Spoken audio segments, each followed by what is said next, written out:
eng yaqin do'st bilan hech qachon qayergadir nimadir o'rganishga borib bo'lmaydi, repetitorga.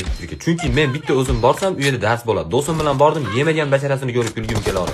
U bolani o'qishni xohlayotganda o'zi men uchun kulgili. Ba'zida basharasiga qarab turib, mana yurtimizda yomg'ir yog'mayotganda, mana shu bolani qaysidir gunohlari uchun bo'lyapti deb o'ylayman. To'g'risida 3 yil metga tayyorlandi. Xudoga shukr kira olmadi, to'g'risi. Yo'q qilardi insoniyat yarimi.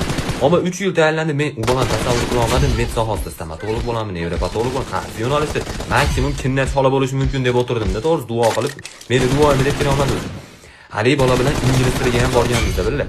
Birinchi darsda o'zlashib ketganmiz. Hamma 10 gacha chiroyli sanagan bo'lsa, biz 6 gacha sanab kulib yuborganmiz. Ustoz bor yo'qol beti yo'lada chiqarib yuborgan. Shundan keyin bola uydagilar borishyapsan, u narsa deb berishdi, biz uchamiz uydagilar bilmaydi, birga gaplashib qolardik. My friend, of course, umbrella desam, bu ham yes bro, present continuous orange potato deb. O'shana deb turaverardik. Ingliz tili ustozni oldida qani gaplashib berishchi deyishmagunicha uyimizdagilar.